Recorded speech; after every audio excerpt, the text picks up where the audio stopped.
So far, ang natalakay na natin sa patungkol sa ano ba yung isang Reformed Local Baptist Church ay yung about sa deacons and pastors, mga leaders and elders ng church, membership so far, and then even yung worship. At pagkatapos nun ay nagkaroon tayo ng 3 studies about church disciplines. Meron pa ngang Monday study. Kapos eh. So, ako'y naatasan na ang talakayin ay patungkol sa mandato ng iglesia, patungkol sa community life o community life in the church. Yan. So, sige po, before we start, tayo'y manalangin. Let's pray. Aming Diyos, kami po ay nagpapasalamat na magkaroon ng pagkakataon upang pag-aralan at hindi lang basta sumunod, kundi maintindihan kung ano yung ginagawa ng isang iglesia. Alam namin na sa aming pagtatalakay nito ay hinahangad namin na mas maintindihan namin yung puso at kaisipan ng aming Panginoong Jesucristo para sa amin na parte ng iglesia. At maging hamon din nawa ito para sa mga wala pa na makita ang kahalagahan ng pagiging parte ng isang iglesia. Maging biyaya nawa ito, maging biyaya dahil ito'y pagbibigay ng puso at kaisipan ng aming Panginoong Jesucristo para sa kanyang minamahal na iglesia. Pagpalain nyo kami at maging kagalakan nawa namin ito. Ito ang aming dalangin sa pangalan ng Panginoong Jesucristo. Amen. Actually, these materials, kinuha natin to from the study sa GMA ni Pastor Noel. Malawak to, so may mga tinanggal na ako. Maraming mga verses actually na reference at hindi ko na matatalakay lahat. Pero sana ay maging sapat itong pag-aaral na to para at least magkaroon tayo ng grasp. Ano nga ba ang community life? Ano ba yung buhay ng isang komunidad na iglesia? So, let's start with Ephesians 4:16. Actually, in describing what a church is, kapag ilalarawan natin ang iglesia, we can think of anything like orchestra or a basketball team, but there is no better illustration than the body. Parang akmang-akma na paglalarawan ang katawan para ilarawan ng isang iglesia. The church is designed to operate as a body. Yan yung sinabi sa 1 Corinthians 12. May mga reference tayo on that, with each member playing a vital role in contributing to the whole body, sa kabuuan mismo.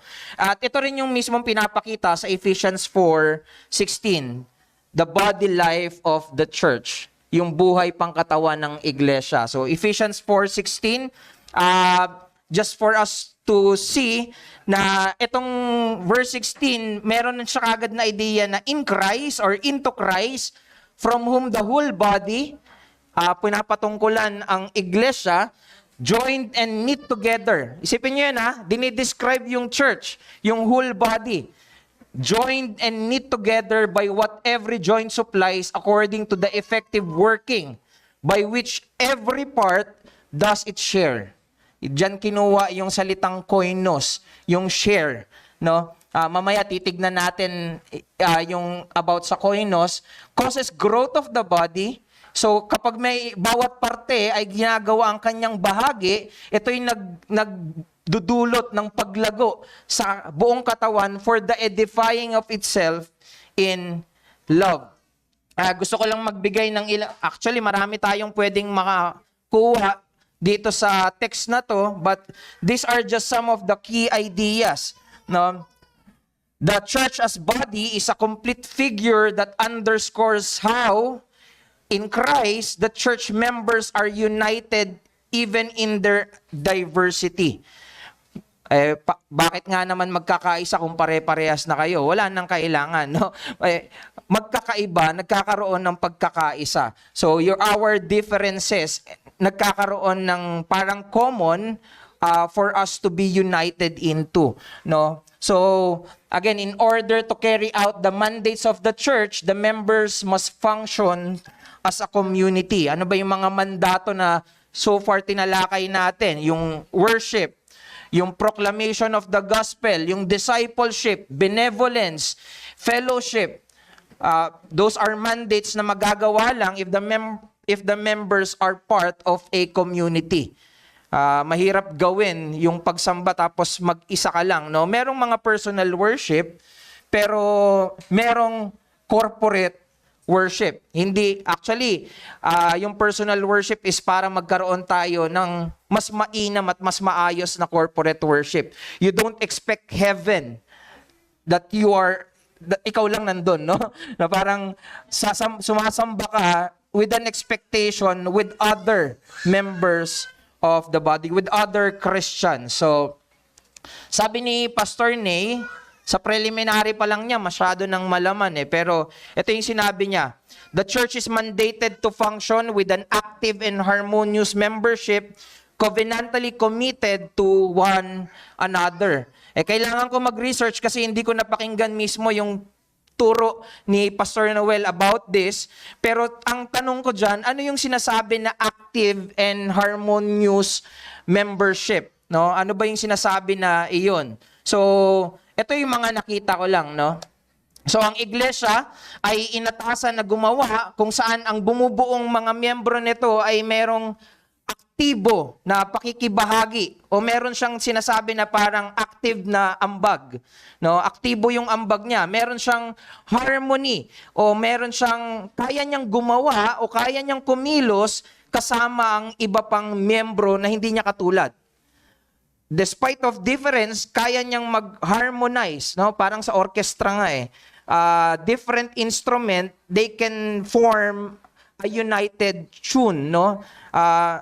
Ito'y pinagtitibay, hindi lang basta, kasi kung ano, pwede ba nating tawaging church ang orchestra? Hindi, no? Despite of that, we just added or we want to emphasize yung covenantally committed to one another. Bakit? Dahil ito'y pinagtitibay ng isang seryosong tipanan na sinasaksihan ng Diyos. Ito'y pangako na sinasaksihan ng Diyos, isang tipanan na pinapangako mo yung sarili mo, na ibibigay mo yung sarili mo para sa kapakanan ng iba pang bahagi. So, doon pa lang parang minomortify na neto yung pagiging makasarili, no? What we have as a community mortifies our selfishness so that we can serve God through serving others as well. No? Parang common pa rin dito sa community na to ang ibigin ng Diyos at ibigin ng ating kapwa kagaya ng pag-ibig natin sa ating mga sarili. This is the church covenant on which members agree to have a share in this responsibility. Meron tayong bahagi sa bawat responsibilidad ng iglesia. Thank you, bro. Ito yung dahilan kung bakit kapag tumatanggap tayo ng bagong miyembro, ay binabasa natin yung covenant statement natin. No? Ano yung sinasabi natin sa covenant statement natin? Handa akong ibigin, mahalin at ingatan ang iglesia. Gaano natin naiintindihan yung ating mga binabanggit na pinagtipan na statement, no? Our covenant statement. Para mapanatili at para mas lalong mapalago ang pangkomunidad na buhay ng iglesia, tignan natin yung 4 requisites, no? Yung 4. Titignan natin dyan yung unity of the church. Titignan natin yung fellowship and nurture. Tapos yung benevolence and then prayer. So, 4 lang yung nakita ko dun sa study at nilalatag ko sa inyo ngayon. So, una ay ang pagkakaisa ng iglesia. This is the fundamental requisite as seen in Ephesians 4:1-6. Familiar kayo sa Ephesians 4:1-6? Kung saan sinabi na tayo ay to make every effort to keep the unity of the Spirit. Tapos sinabi doon, we have one Lord, one baptism, one God, So, dadaanan natin hindi bawat verses kundi yung ilang bahagi lang nito. So, from Ephesians 4:1 to 6 as we read that, actually ito rin yung ginamit ko. Hindi ko alam kung sa covenanting or mismong isa sa mga study or isa sa mga time na na-invite ako nung nag-start pa lang yung chief cornerstone noon.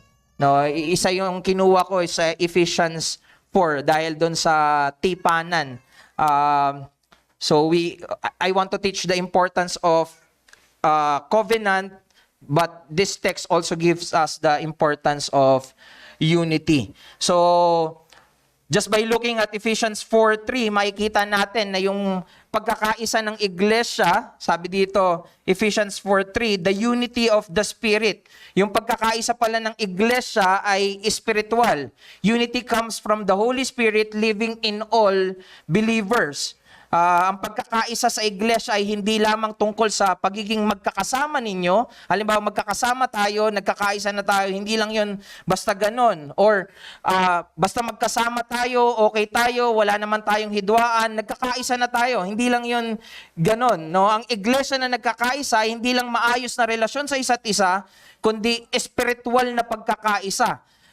Alam nila na despite of challenges, difficulties, or minsan conflict among themselves, they come together because of their union or unity in Christ.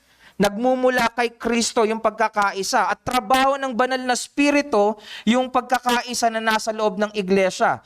The unity of the Spirit only means that this unity comes from the Spirit. Unity of the Spirit. Ito yung mula sa Espiritu. Ay maaaring mag-gather tayo for other things like halimbawa mag-rides tayo or mag-basketball tayo, but that is different when we gather as a church. Dahil ang pagkakaisa natin sa iglesia ay hindi lang, ay masaya kasi akong katabi ko si Deacon Gino eh. Ay si Liz lang yun. Hindi, masaya din naman ako. Masaya ako. Hindi yun basta ganun lang, no? Hindi to about ano lang yung preferences natin. We gather as we remember the gospel. We gather as we remember Christ. At yun yung gawa ng banal na Espiritu. Pinapaalala sa iyo ng Espiritu kung ano yung dahilan ng pagsasama-sama ninyo. At yun yung pangalawa, no? Unity is defined in terms of gospel favors and faith confession. Nakabase tayo sa, yung pagkakaisa ng iglesia ay nakabase sa mga objective truths.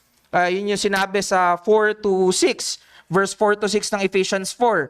One Lord, one faith, one baptism, one God and Father. Hindi ko kailangang himay-himayin para ipakita sa inyo ng dahilan ng pagkakaisayang ebanghelyo. Pag sinabing baptism, walang binabautismuhan nang hindi ipinapahayag yung ebanghelyong pangkaligtasan. When we call Lord as our Lord, hindi dahil siya lang yung pinakamataas, kundi siya yung Panginoon na sa atin ay nagligtas. Again, kaya binanggit din, one faith. Ano yung faith na yan? Walang pananampalataya, walang kaligtasan. Again, it's gospel. So, ang pagkakaisa ng iglesia ay hindi lamang nakabatay, again, sa personal na damdamin, sa opinion, o sa mga panlabas na bagay. Ito, malaking building. Tara, let's gather and let's unite with them. No, hindi nakabase doon yung pagkakaisa, kundi sa mga objective truths na matatagpuan sa gospel at sa pananampalataya. People may say, alam ko na yung gospel. But if you know the gospel, alam mo na napakalawak ng sakop ng ebanghelyo. That you cannot never end exploring what the gospel is. Hindi lang ito patungkol sa mga natatanggap mong karunungan kung ano yung ebanghelyo, kundi kung paano mo ipapamuhay yung ebanghelyo. Even until now, as we face challenges and conflict within the church, how can you apply the gospel? Paano natin maisa sa buhay? Paano natin mailalapat yung ebanghelyong karunungan? So, pangatlo, unity is maintained by laborious efforts of church members. Ephesians 4:3 again, make every effort to keep the unity of the Spirit through the bond of peace. Hindi dahil mula sa Espiritu ang pagkakaisa ng iglesia, wala kang gagawin. Kung nasa iyo at pinananahanan ka ng banal na Espiritu, ang tanda nito is that one of the character is that you will make labor. Parang ano, no? We want to maintain the church unity. It's not just a simple task na para bang walang effort na kailangan. It requires labor, hard work, and dedication. Kailangan nito na, di ba kapag meron kang ginagawa, kailangan mo ng dedication, kailangan mo ng hard work. Mahirap siya. It's labor, no? Yung original word for make every effort, hindi ko na isinama dyan. Pero yung original word na spodasontes, hindi ko alam kung ganun yung pronunciation. Pero again, ang ibig lang sabihin nun, it carries the idea of diligence and urgency. May pinagsisikapan at hindi pinagsasawalang bahala na hindi na mamaya, ngayon na.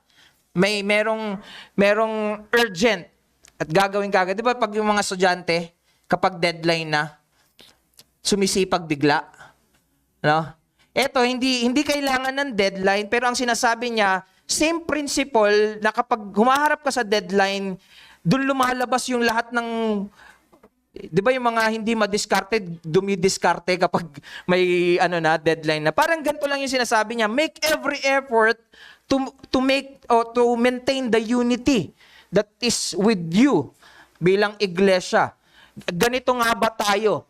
Or gagawin lang natin yung effort kapag nakikita natin na nagka-crumble na yung church. Kapag unti-unti na parang nasisira at nawawala na, ganun lang ba?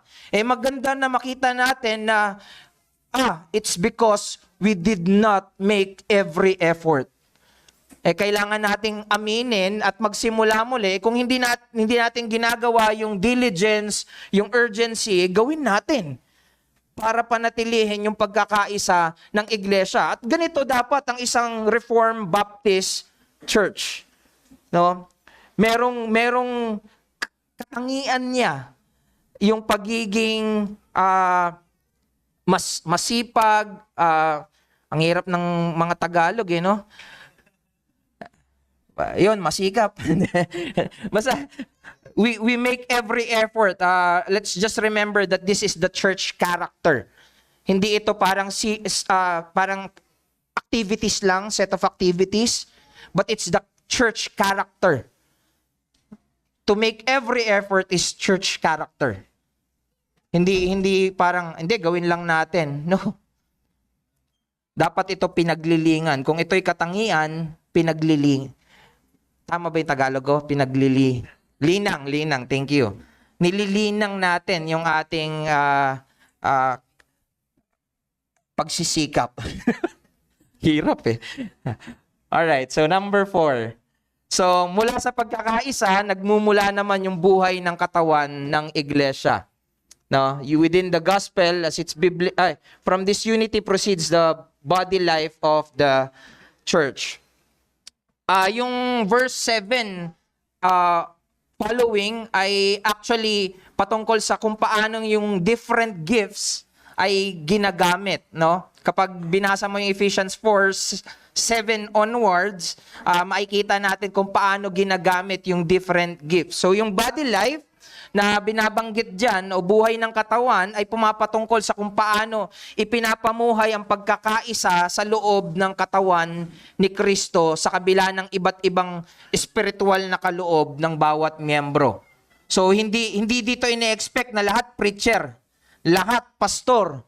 No, hindi. Lahat ay merong bahagi, parang katawan nga, hindi lahat kamay. Ang hirap nun pag makakita ka ng tao puro mata. No, hindi katawan yan, hindi normal, no? Iba-ibang bahagi. Merong iba't ibang gawain. So, every member must be diligent to preserve. Tama ba? Yung point?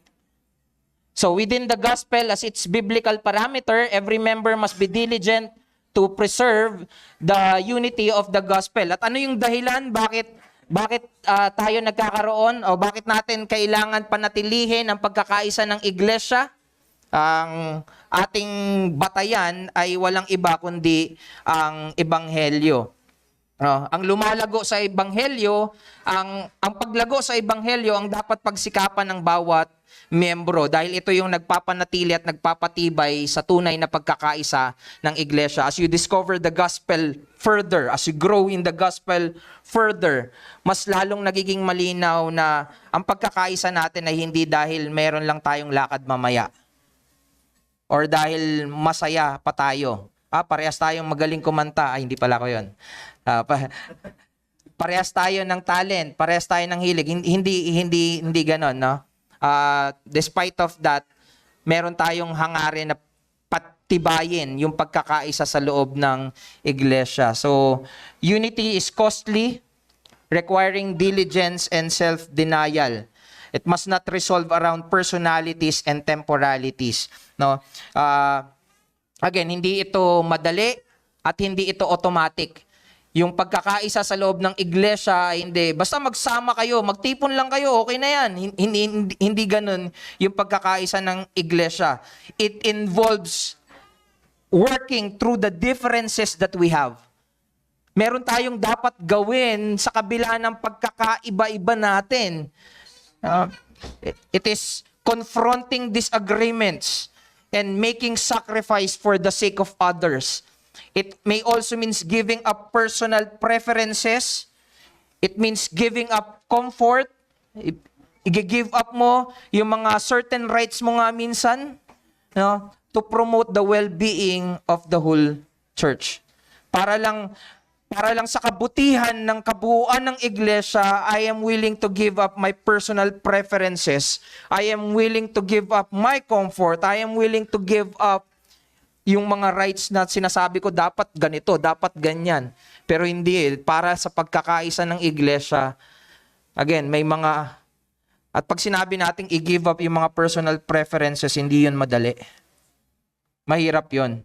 When you check on the people, hindi ko alam kung nakakakwentuhan nyo yung karamihan, pero kapag sinubukan yung makakwentuhan yung karamihan, malalaman nyo na hindi basta-basta na pumunta sila sa loob ng iglesia every Sunday. Hindi madali para sa iba. Meron niyang mga ilang kalaban na yung humarang sa kanya para lang makapunta sa iglesia. Mukha lang madali pag nakita mo na nandyan kasi nakangiti na, pero you never know how many enemies yung kailangan niyang gapiin para makapunta lang sa iglesia. So, alam mo, let's appreciate every members na makikita natin o yung mga tao na nagkakatipon-tipon. Minsan kahit busangot ang mukha niyan, minsan kahit na hindi siya yung normal na siya. No, pero nandyan siya. Kasama mo siya. At maging biyaya nawa sa atin yun. Alam mo, again, ang point lang naman natin ay hindi kasi madali. Pero they are making their effort. Ang challenge sa atin, let's also make our effort to do the same. Kaya maganda rin na makita natin kung ano ba yung mga banta sa pagkakaisa ng iglesia. We should be sensitive to the incipient stage of divisiveness in the body. Nagsisimula pa lang, dapat alam natin, no? Or dapat magsanay tayo na malaman na habang nagsisimula pa lang yung stage ng pag-divide, no? Ay makita na kagad natin at ma-actionan na kagad natin. So, we know these things. Again, itong pag-aaral natin, perhaps yung nilalatag ko, alam nyo na eh. Pero it's not just about knowledge, but practicality itself, no? How you apply those knowledge. So, alam natin na yung threats to unity is, una, error. It is not doctrine that divides, but error of doctrines, no? Alam na alam ni Laart sa kanilaan yan, no? Kasi meron sila nun yung ano eh. Ano yun? Yung divisive truth. Doon din sila yung parang unang ano eh. Parang nag-start, no? Kung paano inabot yung iba't ibang, kung paano challenge sila sa mga dati nilang hold. Pero again, it is not doctrine that divides, but yung error ng doctrines. Mas lalo pwede tayong maging matibay sa mga maling bagay, pero hindi yun magtatagal eh. Kung mali, ito'y makakasira para sa atin. Parang pag inom lang din yan ng gamot, mali yung ininom mo.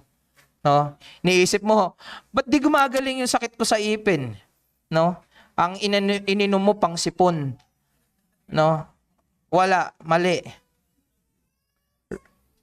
Romans 16:17, I appeal to you, or I urge you, brothers, to watch out for those who cause division and create obstacle contrary to the doctrine that you have been taught. Avoid them. Merong pag-iwas sa kanila. Okay? Pangalawa, lack of love. Ito medyo malawak, no? Kakulangan ng pag-ibig.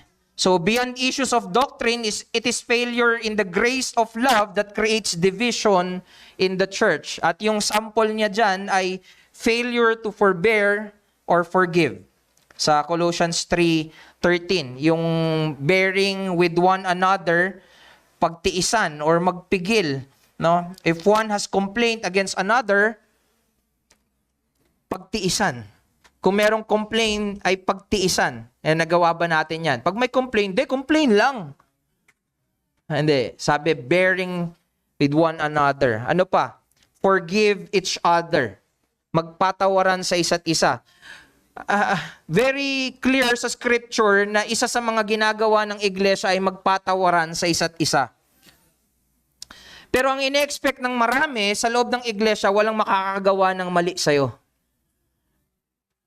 Again, when the scripture says, forgive one another, yung expectation natin is merong makagagawa ng mali sa'yo. You cannot exercise forgiving when you are not offended, ano? Or kung mayroong hindi nagkakasala sa iyo. You are among people na makasalanan din, nagkakasala, no? Unless parang i-ignore mo na lang, maging manhid ka na lang sa pagkakasala ng iba, which is mali din. Dahil parang hinahayaan mo naman din sila na magkasala lang. So again, there should be forbearance despite of differences, and we should learn to forgive in any offenses. No? Magkaroon tayo ng pagpapatawad. Matuto tayong magpatawad. Ang hirap gawin yan pag mag-isa ka lang, no?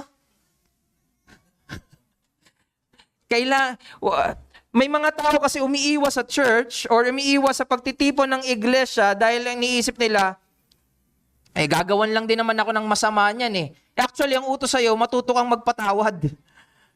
Merong pagtawag sa'yo na matuto kang magpatawad kung paano kang pinatawad ng Panginoon. Saan mo i-exercise yan? Sa mundo? Sa mundo nga doon tayo mas natututong wag magpatawad eh. Now, in the church, we are to learn how to forgive. Forbear and forgive. Yan. Failure to settle contentions biblically.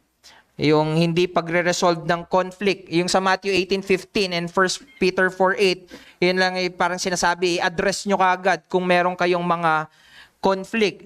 At kapag hindi na-resolve yung conflict or disagreements,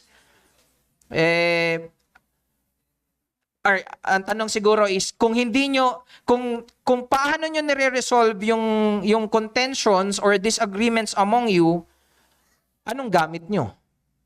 So parang ang sinasabi niya, make sure that the Bible is what you use to resolve conflict. Kailangan grounded din sa truth.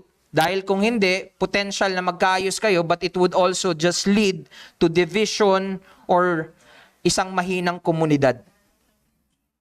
Pwede tayong magkaayos, if not grounded by the scripture, it will be just a weakened community. Mahina, pinahinang komunidad. Pangatlo, partisanship, no?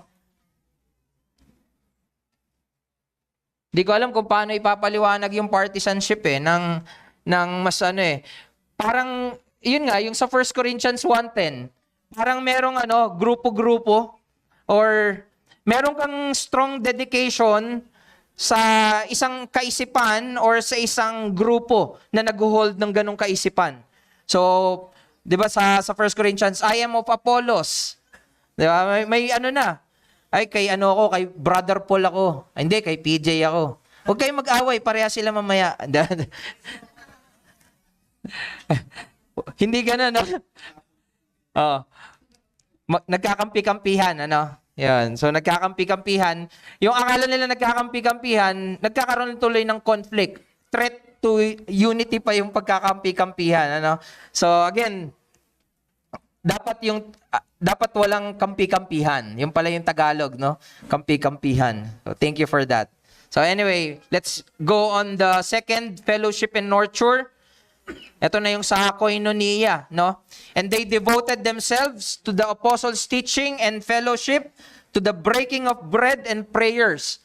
So maganda lang na, kaya ko nilatag yung Acts 2:42, yung pinapakita dyan, yung word na the, fellowship, the breaking of bread, the prayers, the apostles' teaching. Ito yung dapat na pinaglalaanan at pinaglalagakan natin ng ating buhay bilang mga mananampalataya. Are you devoting yourself to the Word, the Apostles' teaching? Are you devoting yourself to the fellowship, to the breaking of bread, to the prayers? No?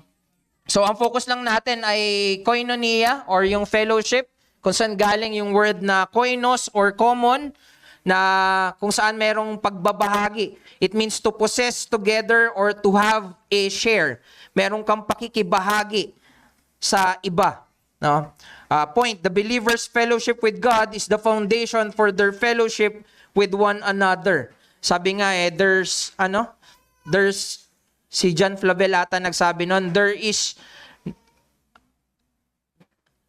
no communion without union. No, parang pinapakita dito na kung wala tayong pakikiisa or pakikibahagi sa iba pang mga mananampalataya, tapos yun yung pundasyon, it's impossible for us to have a strong fellowship or a healthy fellowship with one another. Yung 1 Corinthians 1:9, ang sabi dyan, God is faithful by whom you were called into the fellowship of His Son, Jesus Christ. Tinawag ka para magkaroon ng pakikibahagi sa Panginoong Hesukristo. 1 John 1:7, ito naman yung pakikibahagi natin sa iba. But if we walk in the light, as He is in the light, we have fellowship with one another. Kung siya lumalakad kay Kristo, ako lumalakad kay Kristo, meron kaming dahilan para kami ay magsama. The common that we have is Christ. We share in Christ. Merong pakikibahagi. Again, alam na natin to, but how? Paano? Yun yung pagsasama-sama, pagtitipon-tipon. You know, ang layunin ng fellowship ay i-build up yung isa't isa. No, to nurture one another. Ito yung sinasabi rin sa Ephesians 4:16 kanina. Every part has its share that supplies the total growth of the body.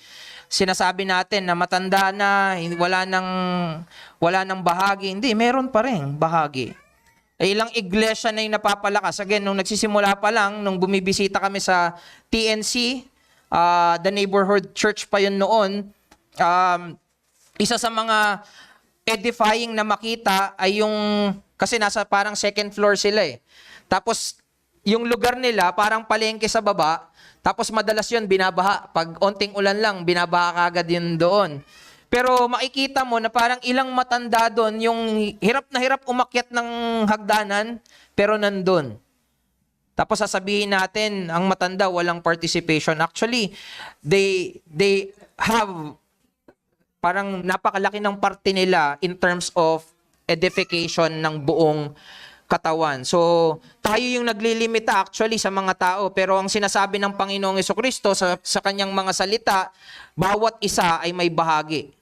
Hindi pwedeng tapo na lang. Alam nyo, ang katawan, halimbawa, ang daliri, minsan iniisip mo walang pakinabang yung hinliliit kasi ito yung pinakamaliit eh.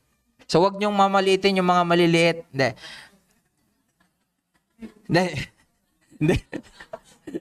Para lang magising kasi baka natutulog na eh.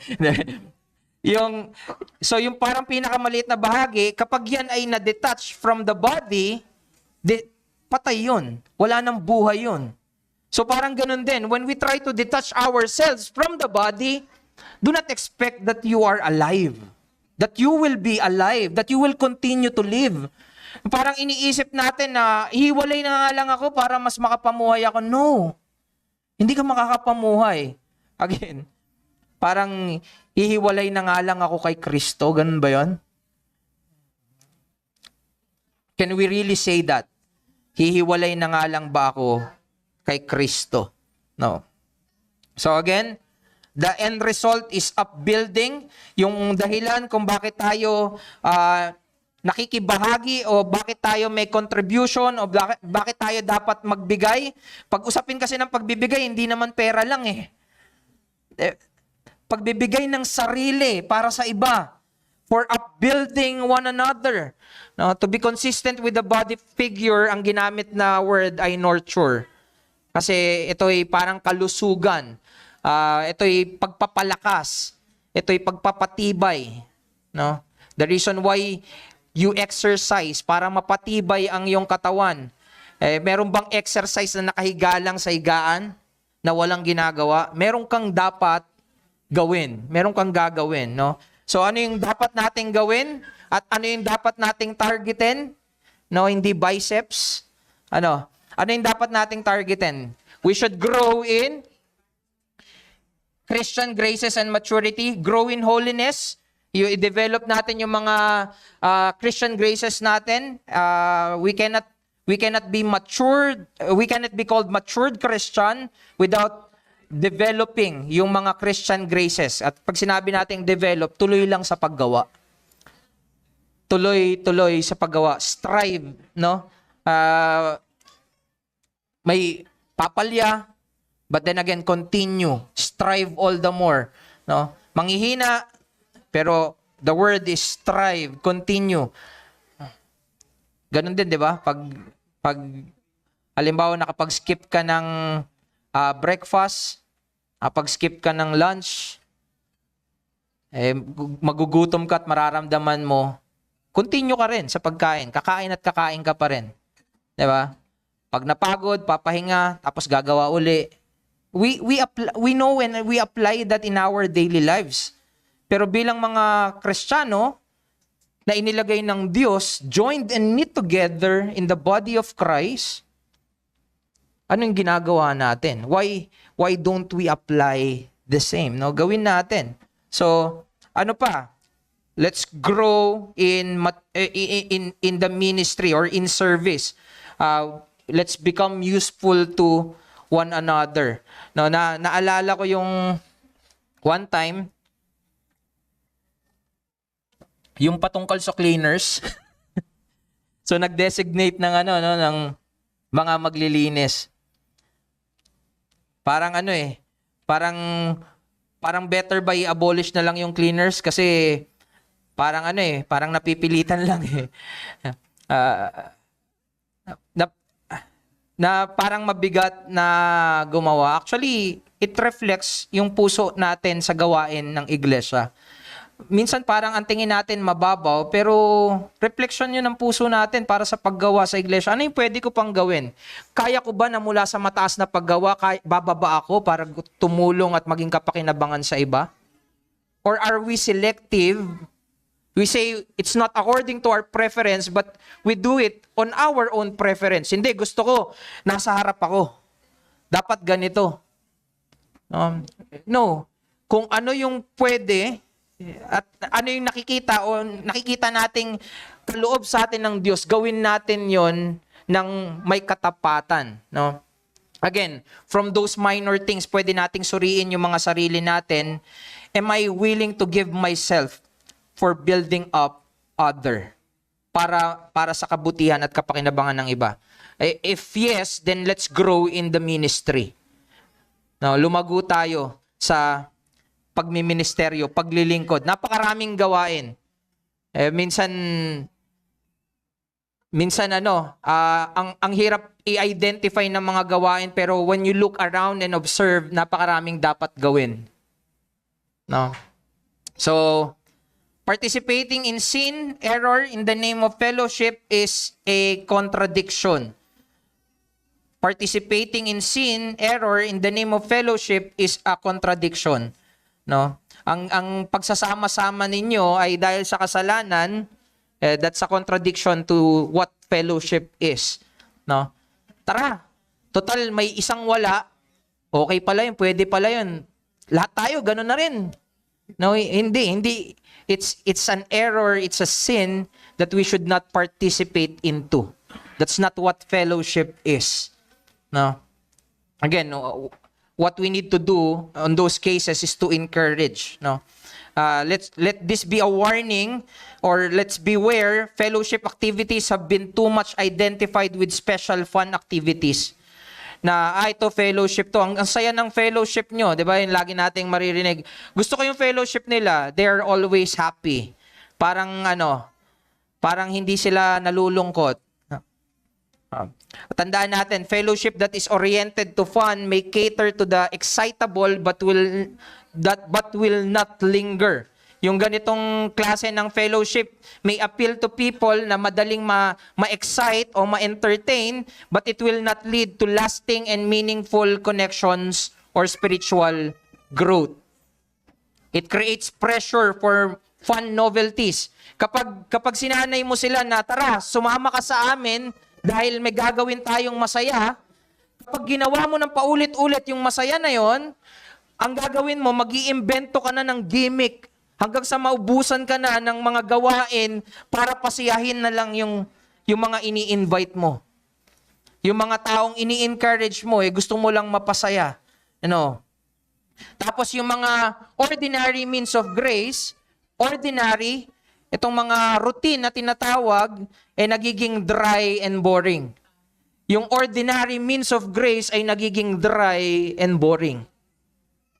No? Anong gagawin nyo sa church? Pray lang?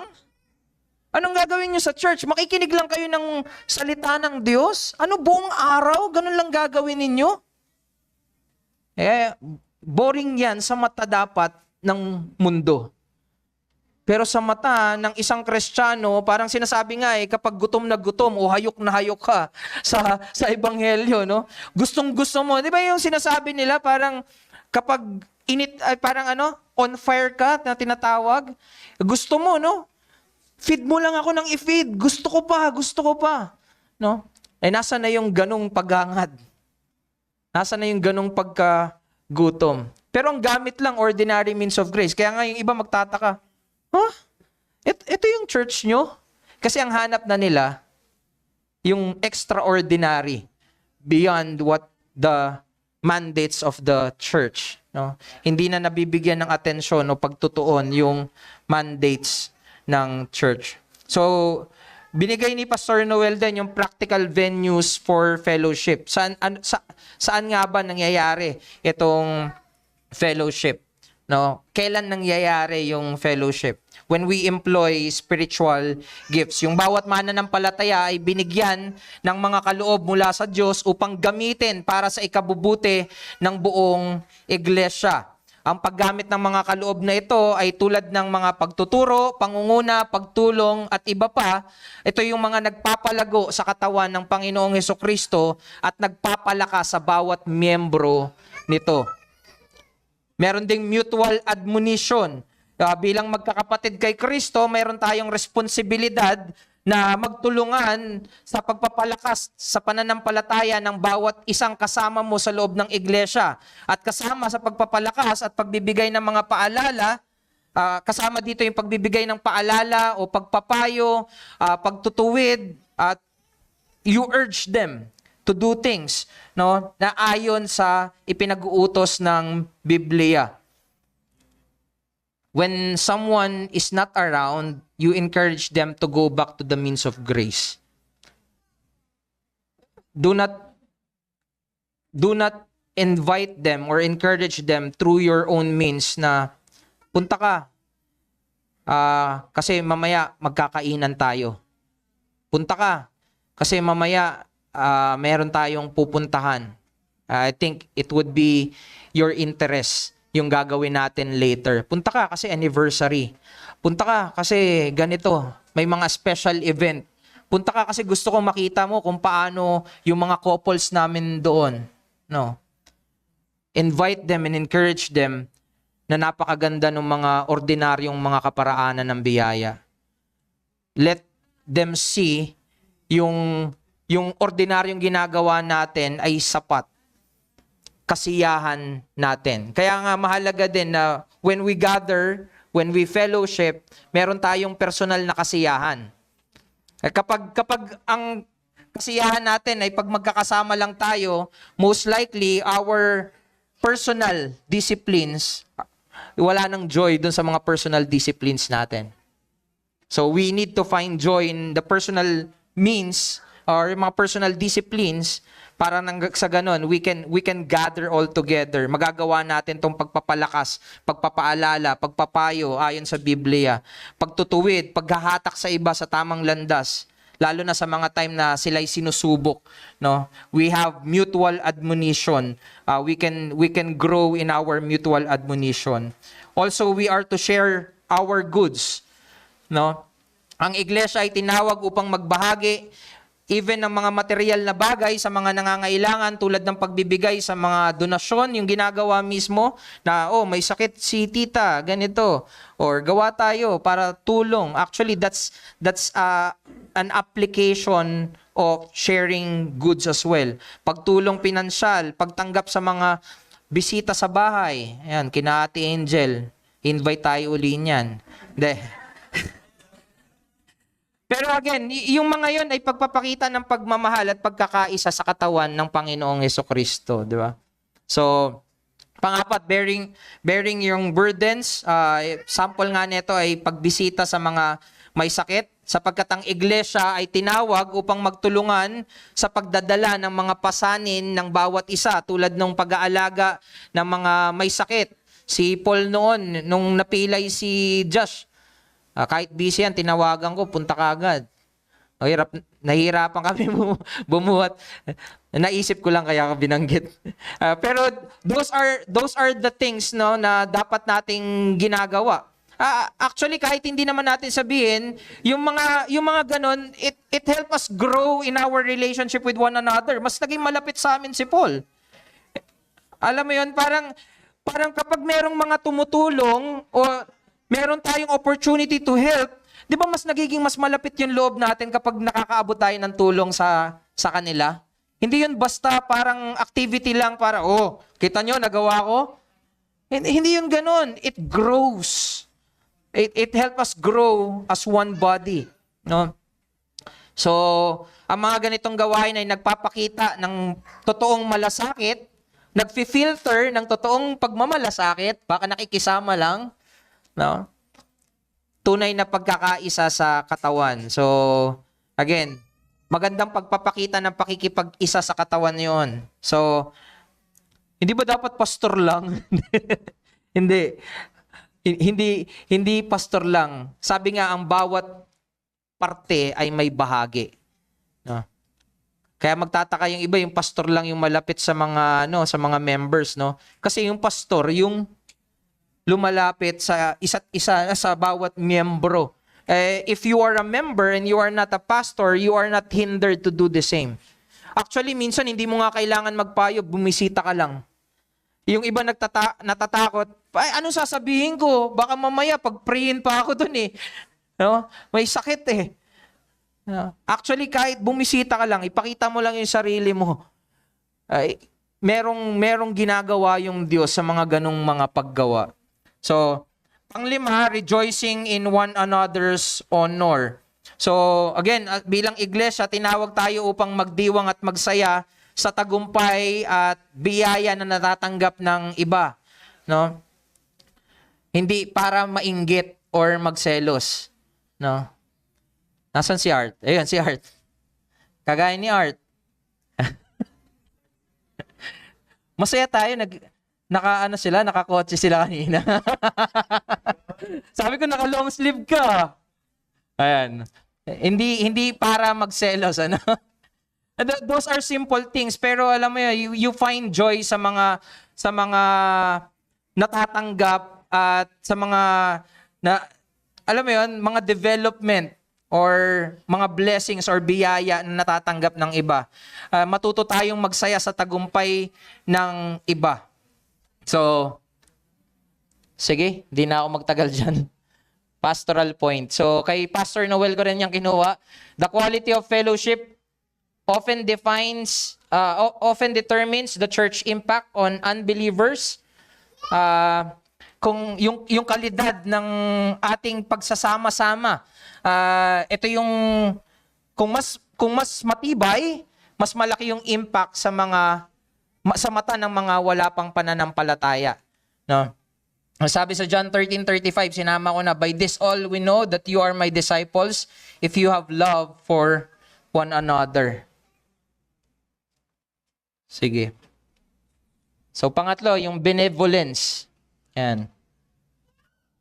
Iniisip ko yung isang nabasa ko patungkol dun sa kanina, pero anyway, wag na.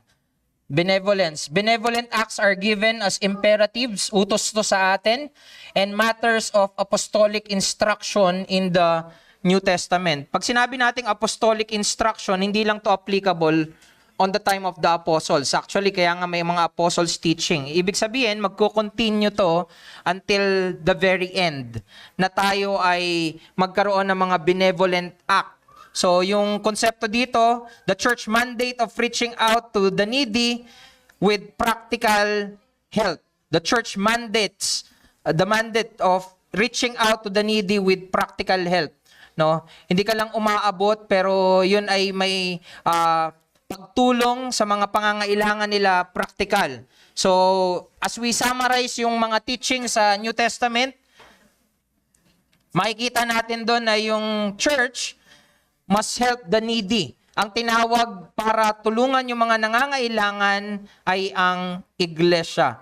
Naalala niyo yung kay Paul, nung siya ay pumunta ng Jerusalem at nagkaroon ng parang council doon, ito ba ay kaisa natin? Nalaman nila na kaisa nila ng pananampalataya kasi nga persecutor si Paul So na-clarify na hindi siya basta, na hindi na siya persecutor ng Christian, he is in real faith. Tapos anong ginawa? O sige, umayo ka. Ang habilin lang namin sa'yo ay tulungan mo yung mga mahihirap. Tapos sabi ni Paul, yun naman yung ginagawa namin. Yun naman yung gusto ko talagang gawin, tumulong. Pero again, that is not just on the leaders, but this is the life of the church, tumutulong sa mga nangangailangan. It is one accountability to be rendered on the judgment day. Yung pagtulong natin sa mga mahihirap at nangangailangan ay hindi lamang isang aksyon, kundi isang pananagutan na haharapin ng iglesia sa harap ng Diyos sa araw ng paghukom. Antipolo Reformed Baptist Church, do you reach out to the needs of your community?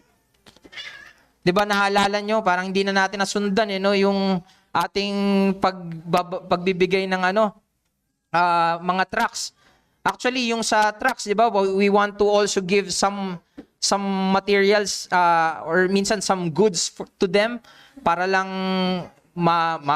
magbigay sila ng atensyon, tanggapin nila tayo. So, those are good things din. Yung goods ay hindi lang related dun sa mga damit, pero yun, dapat maging mayaman tayo dun sa pagtulong sa mga nangangailangan. Ang pagtulong sa mga nangangailangan ay isang patunay na ang iglesia at ang mga miyembro nito ay tunay na sumusunod kay Kristo at sa mga turo ng Panginoong Hesukristo. Kapag tumutulong at nagpapaabot ka ng mga pangangailangan, ang parang pinapakita mo ay kabutihan ng Diyos sa iba.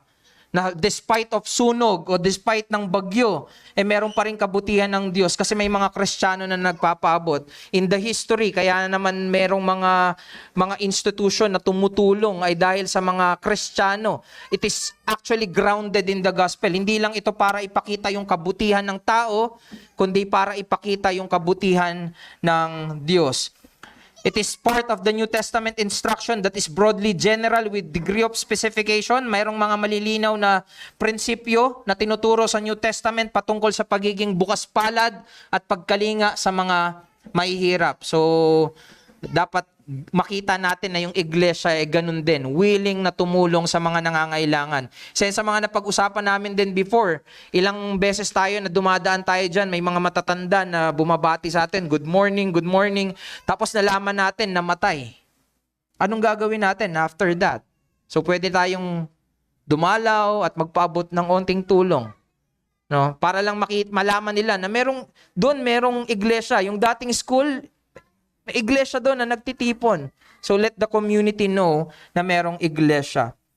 Pangalawa, the diaconal office is responsible for this work, yung benevolence.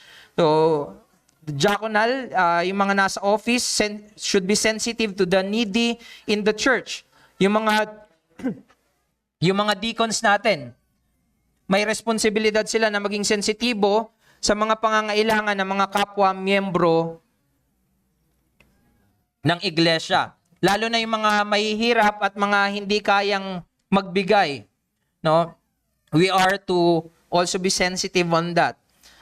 We should also be aware of the practical concerns of those who minister the word. Dapat pala, hindi ako nagsabi nito. Ayan. So, again, bukod sa mga pangangailangan, ang mga diakono ay dapat ding magbigay pansin sa mga practical na pangangailangan ng mga pastor o naglilingkod sa salita ng Diyos. Tulad ng kanilang mga pangangailangan sa pagkain, tirahan, at iba pa. Which is nagagawa naman sa iglesia. Ang sinasabi lang sa atin ay pagyamanin natin our sensitivity on the needs of the members, the needs of the pastors, the needs of yung kapwa natin mga deacons or kapwa natin mga leaders sa church. So, wise in the balance allocation. Deacon should be wise in the balance allocation of church resources. Hindi dahil may budget, tulong lang ng tulong, no? Kailangan maging marunong o maging maingat din tayo sa pagbibigay ng ating mga pagtulong. Not to the point of not helping, but actually to help all the more. Pinag-iisipan mo so that you can help all the more. Yung iba, pinag-iisipan kasi ayaw talaga tumulong, no? Sana hindi ganyan yung makita sa atin. So we are to help.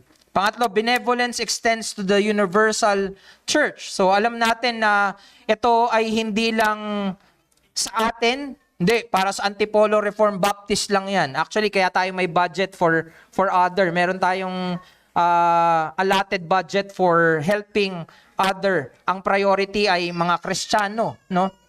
So, support is not limited to the local church but includes the broader Christian community. Sa Galatians 6:10, do good to everyone, especially to the household of faith. No? Pangapat, the gospel must remain central even when helping the poor. Ibig sabihin, tumutulong ka na ang layunin mo ay mag-iwan pa rin ng katotohanan ng ebanghelyo. Actually, ang pinapakita mo ay resulta ng ebanghelyo sa'yo. Na ang dahilan bakit tumutulong ka, nagpapaabot ka ay dahil sa kabutihan ng Diyos sa'yo. Even while helping the needy, the church must keep the gospel at the forefront. No? Ang pangunahing layunin ng iglesia ay ang pagpapahayag ng ebanghelyo. So maging sa pagtulong, it's never wrong to give and share the gospel to them. Papabot ka ng tulong sa parents mo, minsan ang iniisip mo ay para magkaroon ka ng opportunity to share the gospel to them. 'Di ba? May mga ganon. Magpapaabot ka ng tulong sa mga kapatid mo. Dahil ang layunin mo, kapag na-invite ko to, at least may part na maging opportunity ko to have a stronger invite. No, merong strength yung pag-i-invite mo na, tara, sama ka minsan sa amin. Pero you want to correct kung ano yung maling kaisipan nila. Kaya lang ako pupunta kasi tinulungan ako niyan . Hayaan mo sila nakagaya ng babae sa well. No, sabi nung mga other Samaritan, naniniwala kami, hindi na lang dahil sa sinabi mo, kundi kami na mismo narinig namin si Kristo. So ganun din. Mag-church sila, hindi na dahil tinulungan mo sila, kundi nakita nila yung pag-abot mismo ng Diyos sa kanila. Allow them to see Christ sa bawat pagtulong natin. Pang-apat, last prayer. Yan, yung regular activity ng early church. Actually, mabigat to, pero dito tayo mabilis na lang din. Acts 2:42. So, prayer must not be occasional or optional. Yung word na ginamit dyan is to continue with intense effort. Tayo ba ay nagpapatuloy sa pananalangin? So, ang punto natin is prayer has a community dimension and must be lived out by the church, in the church. Dapat ipinapamuhay ng iglesia at binibigyan pagpapahalaga ng iglesia ang pananalangin. Kaya we always invite the people. We don't force the people, but we want you to see how important prayer is. We appreciate even those people na kapag na-invite sa pag nasa prayer meet every Thursday, they are there kahit na meron silang work para ipakita yung pakikiisa nila at para ipakita sa iba na mahalaga yung pananalangin na magkakasama. So again, hindi ito personal na gawain lang, mahalaga yung aspect ng personal na pananalangin, pero gusto mong lumago sa personal na pananalangin, kailangan mo yung gawain ng pagkomunidad para tulungan ka. 'Di ba? Minsan kapag narinig natin yung panalangin ng iba, we learn how to pray. Gusto ko ring hangarin yung ganong klase ng pananalangin. Nabisita nyo na ba yung copy natin ng mga personal prayer concerns? Alam mo, matututo ka. Pinapanalangin niya to. Ako rin, dapat pala ipanalangin ko din to. Silently, kahit hindi ka magsalita dun sa prayer meeting na yon, matututo ka sa panalangin ng iba. So you grow when you are praying with the community. So ito yung mga model ng pananalangin sa New Testament. Corporate prayer is a regular feature of local church life.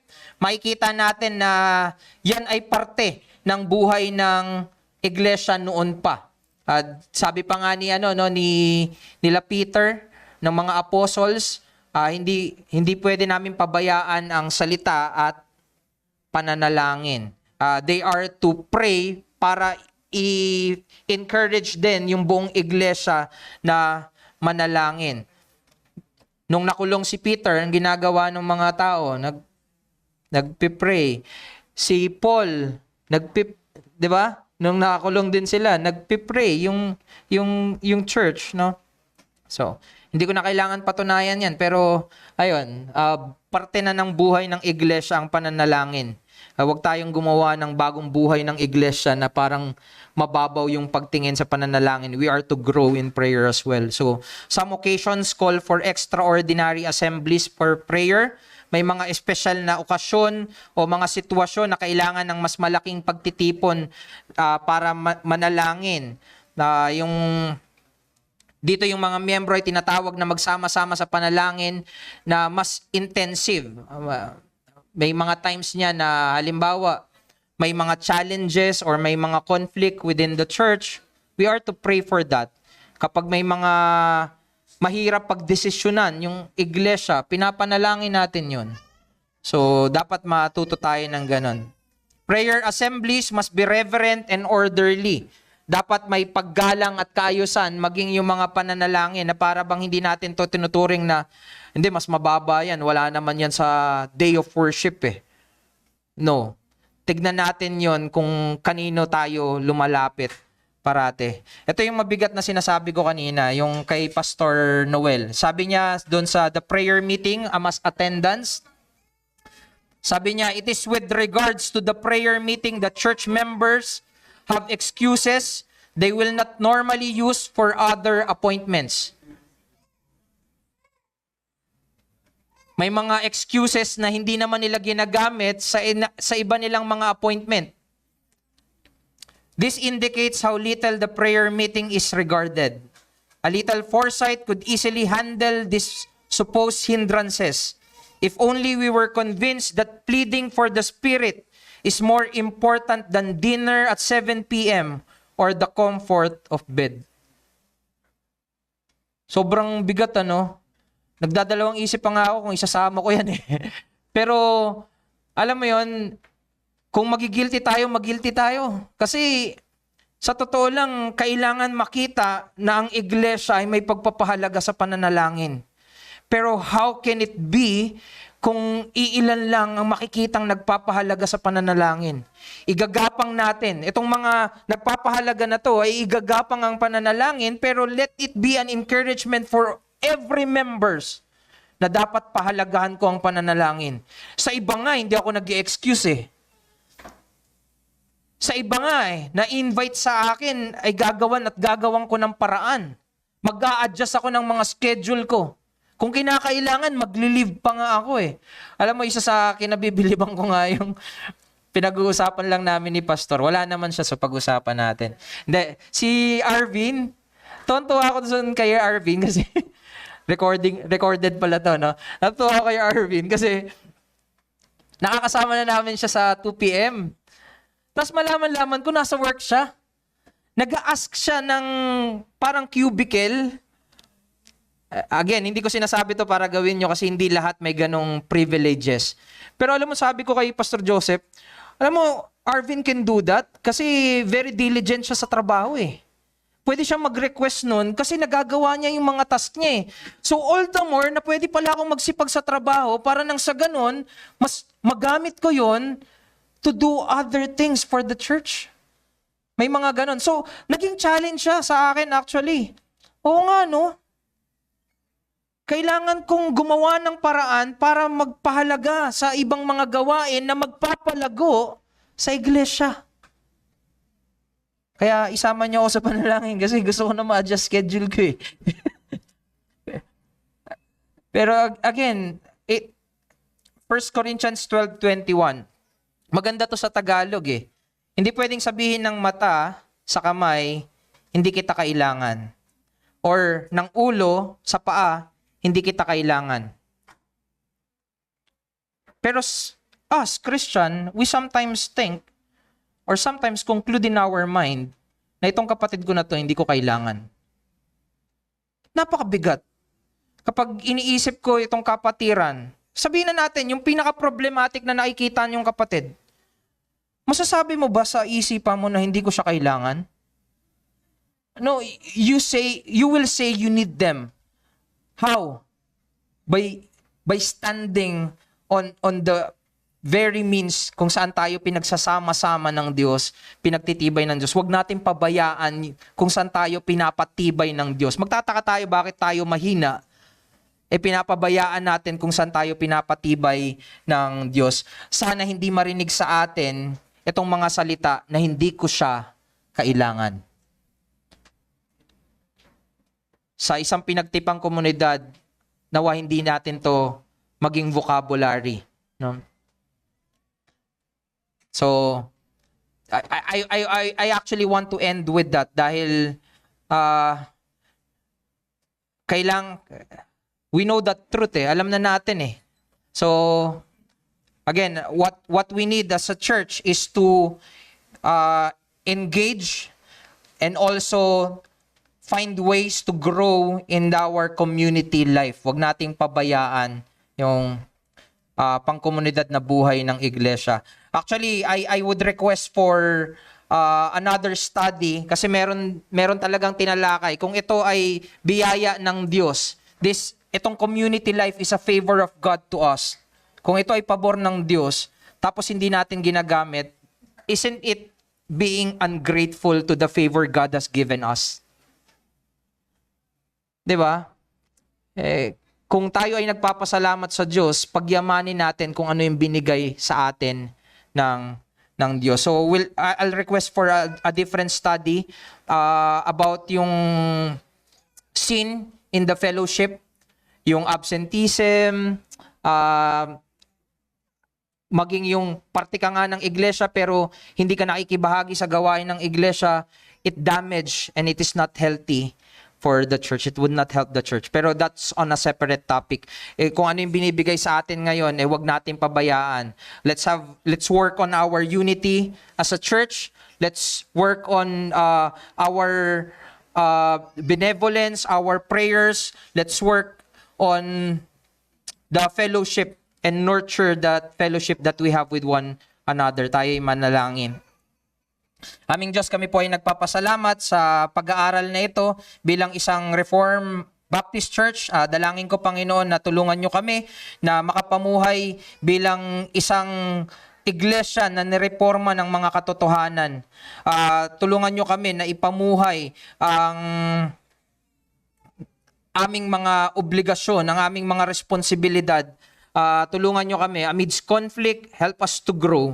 Amidst challenges, dalangin namin, Panginoon, kami patuloy na magtiwala sa inyo. Maraming salamat po sa inyo namin pinagkakatiwala ang aming mga napag-aralan sa pangalan ng Panginoong Hesukristo.